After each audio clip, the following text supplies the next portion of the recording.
दोस्तों, आज मैं आपके लिए 17 मार्च आरपीएफ कांस्टेबल का फर्स्ट शिफ्ट का एग्ज़ाम समाप्त हो चुका है। इन्हें पूछे गए प्रश्न मिल चुके हैं जो आपका 100% रियल ऑथेंटिक क्वेश्चन है। और जिन्हें पीडीएफ चाहिए वो हमारे टेलीग्राम या व्हाट्सएप ग्रुप पर ज्वाइनिंग कर सकते हैं। डिस्क्रिप्शन में लिंक दे दिया गया है। पहला जो प्रश्न है था, क्या दक्षिण की गंगा किसे कहते हैं? गोदावरी को दक्षिण की गंगा कहा जाता है। गोदावरी को दक्षिण की गंगा कहा जाता है। कावेरी नदी को दक्षिण भारत की गंगा के रूप में जाना जाता है।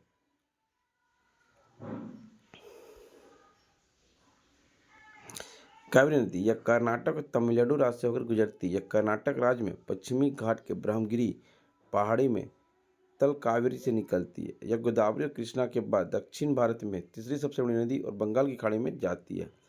इसे दक्षिण भारत के गंगा के रूप में भी जाना जाता है। हेमवती, हरनी, अमरावती, सिमसा कुछ महत्वपूर्ण सहायक नदियां हैं। गोदावरी नदी महाराष्ट्र के नासिक जिले से त्र्यंबकेश्वर से निकलती है। इसका बेसिन महाराष्ट्र, आंध्र प्रदेश, छत्तीसगढ़, उड़ीसा, मध्य प्रदेश, कर्नाटक के छोटे भाग और केंद्र शासित प्रदेश पुडुचेरी के राज्यों तक फैला हुआ है और अंत में बंगाल की खाड़ी में जा के गिरती है। पेंगंगा, वेनगंगा, वर्धा और मंजीरा कुछ महत्वपूर्ण सहायक नदियाँ। कृष्णा नदी आंध्र प्रदेश, महाराष्ट्र और कर्नाटक राज्य में फैली हुई है। कृष्णा नदी महाबलेश्वर के पास पश्चिमी घाट से निकलती है। घाटप्रभा, मालप्रभा, तुंगभद्रा, भीम और मूसी कुछ महत्वपूर्ण सहायक नदियां हैं। हड़प्पा सभ्यता की खोज कब की गई? हड़प्पा सभ्यता की खोज 1921 में की गई।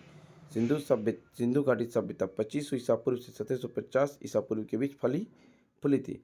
हड़प्पा पूर्वी पंजाब प्रांत के एक स्थल है। हड़प्पा रावी नदी के तट पर स्थित है। अधिकांश हड़प्पा स्थल अर्ध शुष्क भूमि में स्थित है, जहाँ सभ्यता कृषि के लिए सिंचाई की आवश्यकता थी। हड़प्पा की खोज पुरातत्वविद दयाराम साहनी ने की थी।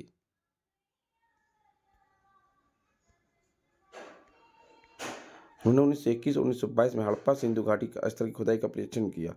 हड़प्पा स्थल की खुदाई 1926 में माधव स्वरूप वत्स और 1946 में व्हीलर द्वारा की गई थी।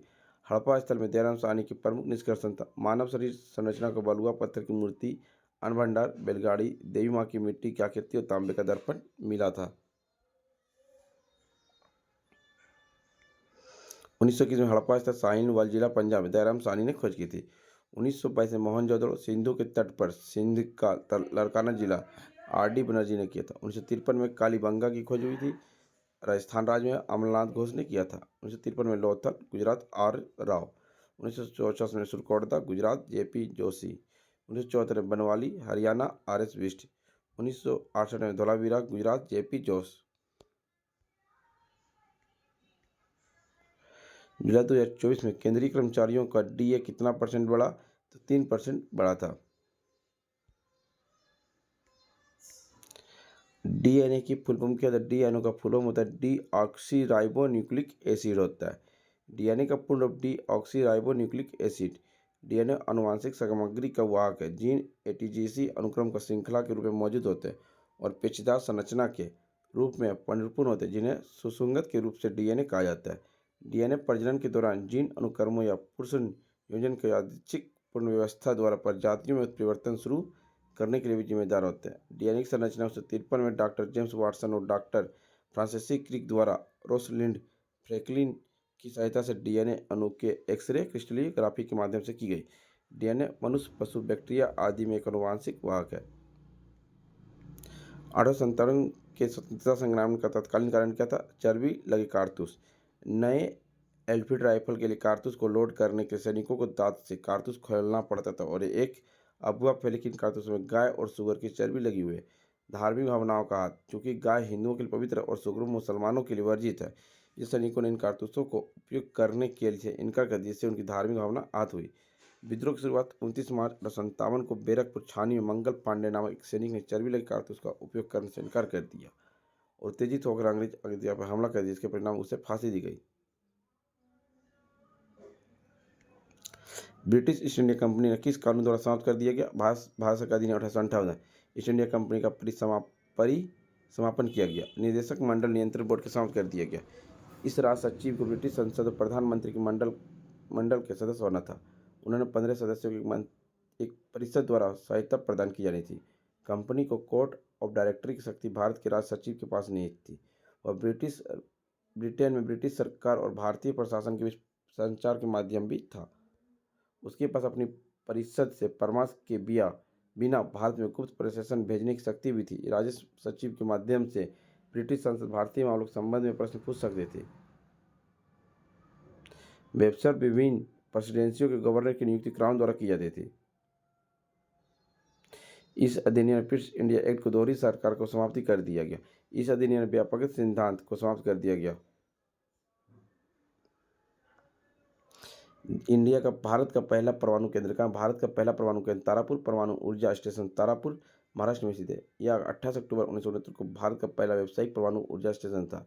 यह भारत संयुक्त अमेरिका और अंतर्राष्ट्रीय परमाणु ऊर्जा एजेंसी एसोसिएट से 123 समझौते के तहत किया गया। परमाणु संयंत्र का स्थापना शुरू हुआ था कन्नकुलम तमिलनाडु 1998, तारापुर महाराष्ट्र 1969, केगा कर्नाटक 2000, नरोरा उत्तर प्रदेश 1991। परमाणु ऊर्जा संयंत्र तारापुर परमाणु ऊर्जा संयंत्र महाराष्ट्र 1400 मेगावाट, रावतभाटा परमाणु संयंत्र राजस्थान 1180 मेगावाट, कुंडकम परमाणु ऊर्जा संयंत्र तमिलनाडु 2000 मेगावाट, केगा परमाणु ऊर्जा संयंत्र कर्नाटक 880 मेगावाट। भारतीय संविधान के अनुच्छेद 280 के तहत किसकी स्थापना की गई? तो वो आपका वित्त आयोग की स्थापना की गई। वित्त आयोग की स्थापना 5 वर्षों के लिए अभिकृत किया जाता है। वित्त आयोग भारत के राष्ट्रपति द्वारा गठित एक संवैधानिक निकाय है जो केंद्र के करों में राज्यों के हिस्सेदारी पर राष्ट्रपति को अपना परामर्श देता है। वित्त आयोग गठन राष्ट्रपति के द्वारा 5 वर्ष की अवधि के लिए किया जाता है। भारत का वित्त आयोग 1951 में स्थापित किया गया। वित्त आयोग के पहले अध्यक्ष जो थे केसी नियोगी थे और वित्त आयोग के 16वें वित्त आयोग या वर्तमान वित्त आयोग अरविंद पगड़िया हैं। विश्व में भारत का क्षेत्रफल कितना? 2.4% है। भारत का क्षेत्रफल 32,87,263 वर्ग किलोमीटर जो विश्व का 7वां सबसे बड़ा देश है। कच्छ के रन में अरुणाचल प्रदेश तक पूर्व से पश्चिम की चौड़ाई भारत के 2933 किलोमीटर। भारत में कश्मीर के इंदिरा से कन्याकुमारी तक उत्तर से दक्षिण की दूरी 3214 किलोमीटर। देश का सबसे दक्षिणतम बिंदु पिग्मियो पॉइंट या इंदिरा पॉइंट 6 डिग्री 45 इंच उत्तरी अक्षांश पर स्थित है। देश के मध्य से गुजरने वाली कर्क रेखा इसे 2 अक्षांशीय हिस्सों में विभाजित करती है। निम्नलिखित में कौन राष्ट्रपति के चुनाव में भाग नहीं लेता? राज्य विधान परिषद के सदस्य जो है राष्ट्रपति के चुनाव में भाग नहीं लेते। राष्ट्रपति के चुनाव में भाग लेते हैं लोकसभा, राज्यसभा और विधानसभा। राष्ट्रपति के चुनाव सीधे लोगों द्वारा नहीं बल्कि निर्वाचक मंडल के सदस्यों द्वारा किया जाता है, जिसमें शामिल हैं संसद के दोनों सदनों के निर्वाचित सदस्य, राज्यों विधानसभा सभाओं के निर्वाचित सदस्य और केंद्र शासित प्रदेश दिल्ली और पांडिचेरी की विधानसभाओं के निर्वाचित सदस्य। 1993 में ग्रैमी पुरस्कार किसे दिया गया? पंडित विष्णु भवन भट्ट को दिया गया। Recording a meeting by the river 1993 में best film world music album के लिए ग्रैमी जीता था।